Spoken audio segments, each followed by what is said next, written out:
Çılgın. Çılgın. Çılgın. Dördüncü balık.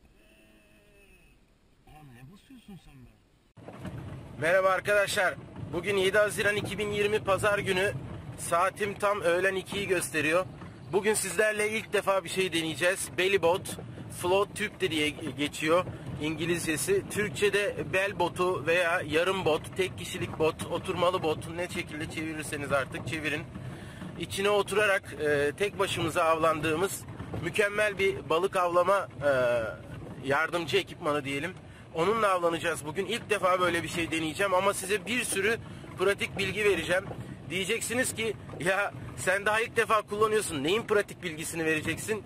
Bu belly botu yaklaşık koronadan önce Şubat'ta falan, belki Ocak sonu Letgo üzerinden sevgili kardeşimiz Acemi Avcı Kutluhan'dan almıştım. Tamamen şans eseri denk gelmiş, Letgo'da ararken o satıyormuş, ondan aldık. Bu vesileyle de yakinen tanışmış olduk kendisiyle de. Buradan selam olsun Kutluhan'a, Acemi Avcı'ya. 3 aydır arabanın bagajında yatıyor belibot. Araya korona girdi. Bir şey yapamadık. Ama 3 aydır düşünüyorum. Avlanmayı düşündüğüm avlaklarda onunla neler yapabilirim? Başıma neler gelebilir? Hangi sıkıntıları yaşayabilirim? Sürekli düşünüyorum. Onun için bugün ilk defa olmasına rağmen bazı kendimce hazırladığım düşünceler var. Onları sizlerle paylaşacağım.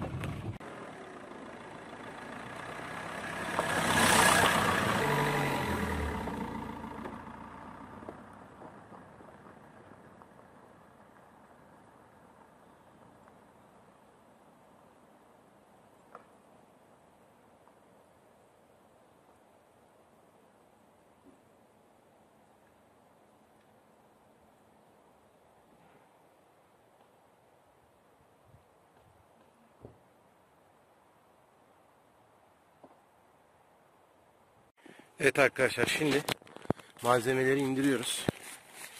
Can yeleğimiz kesinlikle olmazsa olmaz. Balıkçı yeleğimizi kullanmayacağız bugün. Çünkü onun yerine can yeleğini kullanacağız. Ve botumuz, tabii ki pompamız. Botu şişireceğim. Ondan sonra botu ava hazırlarken neler düşündüm, detay neler var, onları sizlerle paylaşacağım. Evet, gördüğünüz gibi botun şişirme haznesi ceplerin içinde, dışarıda değil. 3 tane çantamız var. 2 tane sağda solda, bir tane arkada. Şimdi şişirmeye başlıyoruz.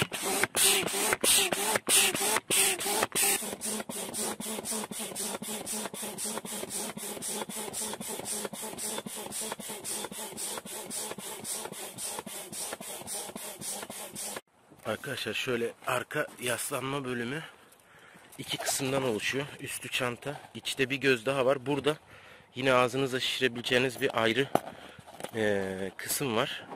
Bunu isterseniz şişirirsiniz, istermezseniz şişirmezsiniz. Bunun şöyle bir güzelliği var, şu an fark ettim. Bu içindeki torba, şişer torba çıkabiliyor. Acil bir durumda onu oradan alıp, botunuzun inmesi durumunda onu oradan alıp can güvenliği için kullanabilirsiniz. Ama ben onun için bir B planı da birazdan size göstereceğim. Şimdi arkadaşlar, gelelim en önemli noktaya. Kıyafet. Hava çok sıcak, su da muhtemelen sıcak. Ben bir baraj gölünde avlanacağım bugün, hedef turna. Yayında sürpriz denk gelir. Gelirse yine bırakacağım geçen avındaki gibi. Çünkü 15 Haziran'a kadar avı yasak. Şimdi kıyafet kısmına gelince, kesinlikle belly botlarla suya girerken göğüs çizmesi tarzı şeyler kullanmayın arkadaşlar. Çünkü olası bir tehlike anında suya düştünüz, herhangi bir şey oldu, her şey olabilir. Göğüs çizmeniz su alabilir, aniden sizi batırabilir, panik yapabilirsiniz. Özellikle bu konularda deneyimli değilseniz, tecrübeli değilseniz kesinlikle göğüs çizmesi tarzı bir şeyle suya girmeyin. Girebiliyorsanız şortla, ama suda uzun süre kalmayı düşünüyorsanız, ki bacaklarınız suyun içinde olacağı için hipotermi veya zamanla soğukluğun hissi artacağı için ben size dalgıç kıyafeti giymenizi öneriyorum.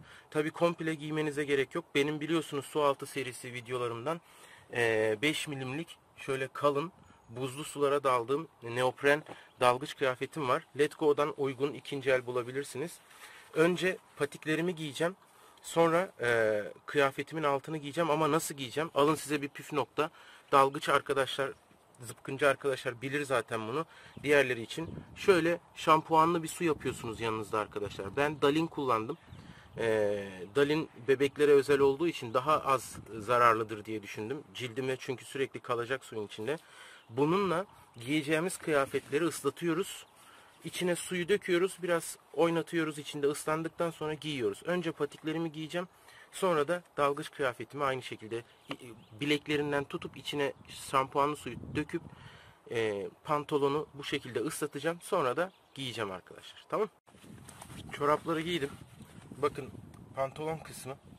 Bilekleri şu şekilde tutuyorum. Sıkıyorum. Bel kısmını açıyorum. Ve içine şampuanlı suyumu döküyorum. Bol bol döküyorum arkadaşlar. Sonra bu bel kısmını da tutuyorum şu şekilde. Su içinde iki bacağı da işleyecek şekilde iyice ıslatıyorum. Diyeceksiniz ki ama ıslanıyorsun, üşümez misin? Hayır. Bu kıyafet ıslak olarak giyilir. Bu kıyafet su geçirmediği için sıcak tutmuyor sizi. Kalın olduğu için, sıktığı için sizi sıcak tutuyor. Tamam mı? Islanacaksın tabii ki. 1,5 saat buzda giydim ben bunu, biliyorsunuz. Evet bakın, hop. Hemen geçiyor.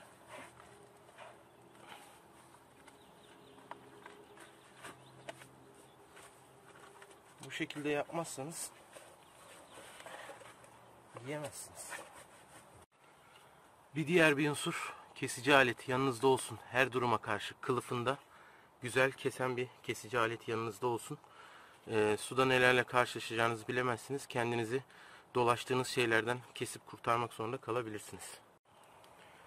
Balık alıkoymayı düşünüyorsanız, ki ben bugün turna yakalarsam öyle bir niyetim var.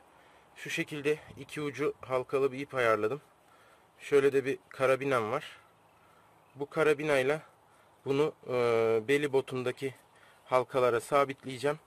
Bir balık yakaladığımda, alıkoymak istediğim bir boydaysa, balığın boğazından, solungaçlarını oradan geçirip bunu tekrar buraya takacağım. Ve bu da zaten beli bota takılı olacak. Balık benimle bir sürüklenecek. Arkadaşlar bir diğer güvenlik önlemi şu komik şey. Evet, 5 litrelik bir su şişesi. İçi boş. Bunu sapından bağladım. Bunu da beli botuma basit bir düğümle bağlayacağım. Çözmesi kolay olur bir şekilde. Neden? Çünkü olur da botumda bir sorun olur, herhangi bir şey olursa, ki ben yüzmeyi iyi biliyorum.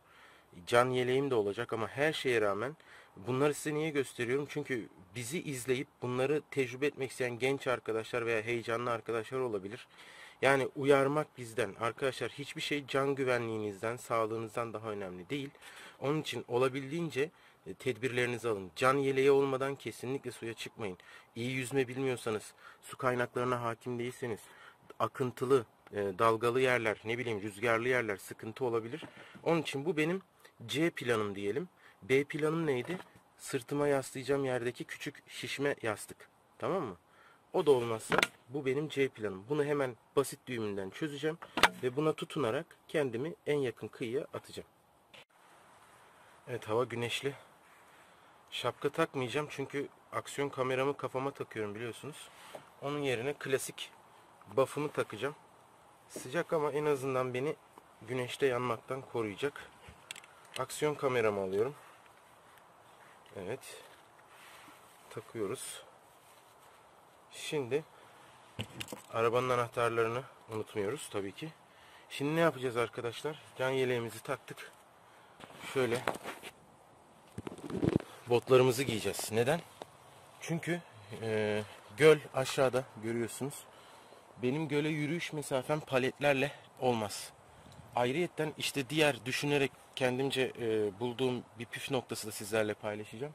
Suya girdiğiniz noktadan sudan çıkamayabilirsiniz. Mesela akarsuda kullanacaksınız bunu. Bu imkansız.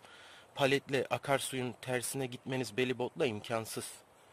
Suya girdiğiniz noktadan farklı bir noktadan sudan çıkabilirsiniz. Peki çıktıktan sonra tekrar aracınızın yanına veya arkadaşlarınızın yanına nasıl geleceksiniz? Paletlerle olmaz. Paletleri çıkarsan dalış patikleriyle veya yalın ayak olmaz. Botlar yanınızda olacak arkadaşlar. Botlarla suyun kenarına ineceksiniz. Beli botunuzdaki bir gözü Giydiğiniz, ayaklarınıza giydiğiniz botlar için ayıracaksınız. Sudan çıkınca paletler yine ele. Normal botları ayağınıza giyeceksiniz. Dalgıç kıyafetinin altını giymemin bir diğer faydası da burada ortaya çıkacak.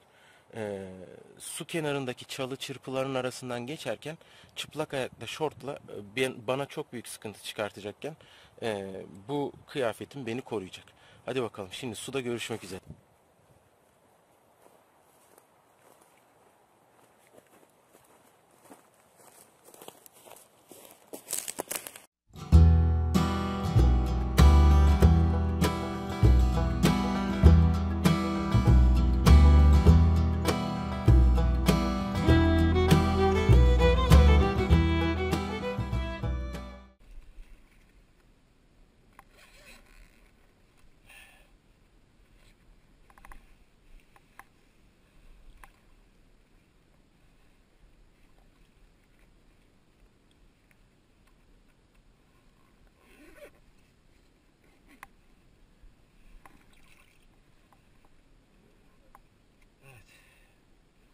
Bakalım beni taşıyacak mı?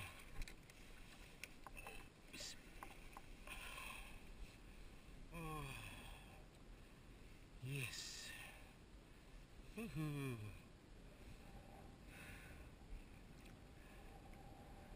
Çok güzel. Oh.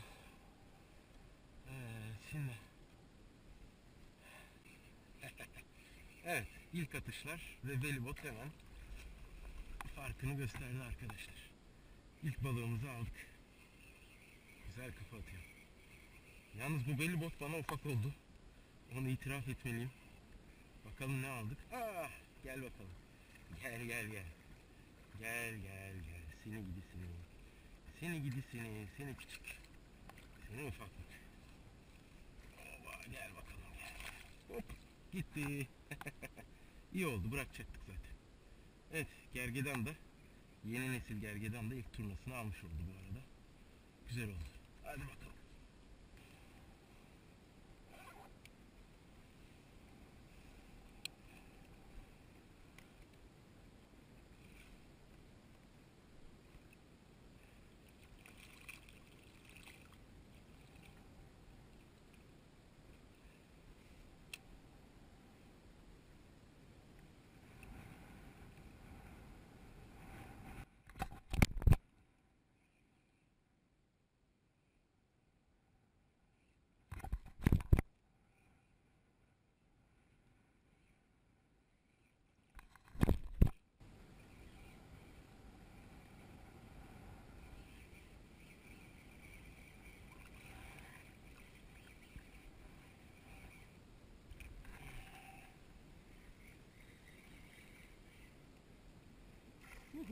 Gel gel gel.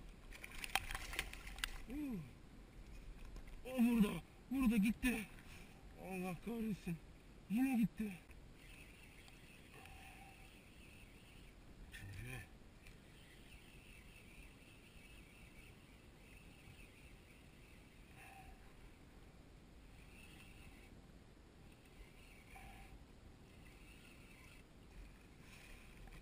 Bakalım bu sefer de kaçıracağız mı?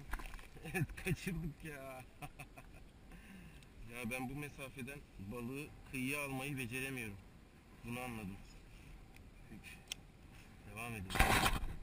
Gergedan.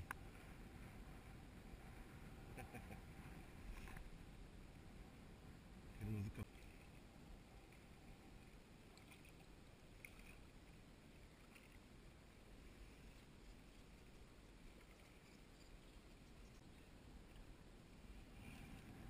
Güzel balık.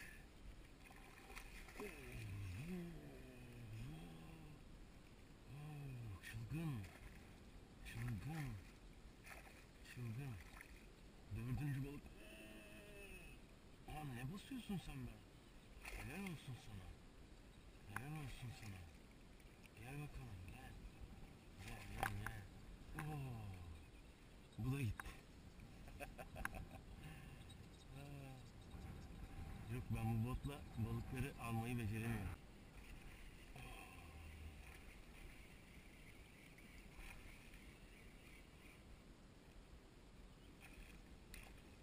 Bu sefer sağlam sefer sağlam gitmiş. Hadi oğlum. Kaçma ne olur. Kaçma.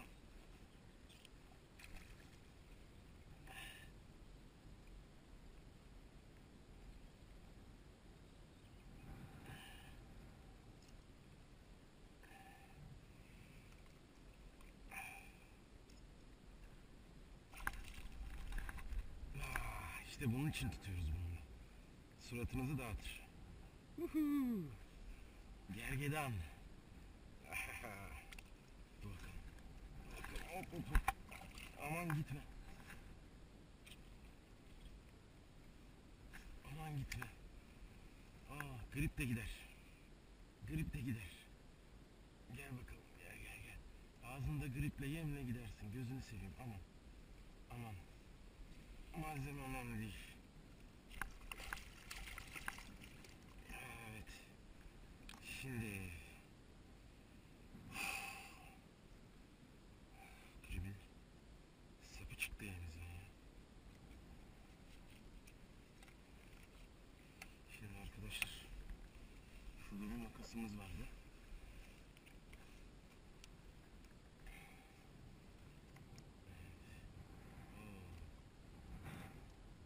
Nereye gitmiş?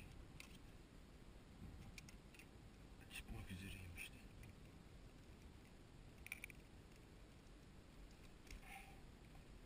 Evet şimdi öncelikle yeme bir kurtardık. Şimdi bu balığı alıkoyacağız. Onun için şuradan geçirebilirsek.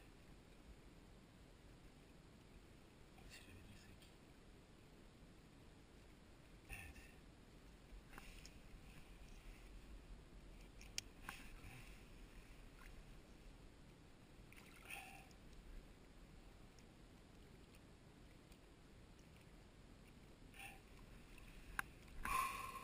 5. balık burada.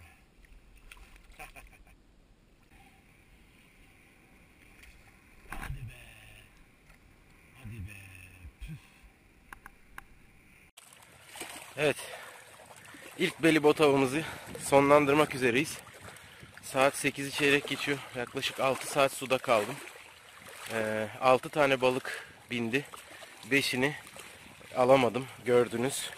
Sanırım hep kıyıdan avlandığım için kıyıda balığın aksiyonuna alışkınım ama suyla aynı mesafedeyken balığı zıplama hareketine karşı ne yapacağımı bilemedim. Şimdi size videonun başında söylediğim gibi bakın. Botlarımı giydim. Patikleri çıkarttım. Bir 5-10 dakika daha burada atacağım. Ondan sonra ormandan yola çıkacağım. Yoldan da yolu takip ederek arabamı bıraktığım yere geri döneceğim. Bu arada düşündüğümden çok fazla bir parkur yaptım. 6 saattir sudayım. Tahmin edersiniz ne kadar gitmişimdir. Şu akşam suyuna bir 10 dakika daha atayım. Ondan sonra gideyim. Nasip artık.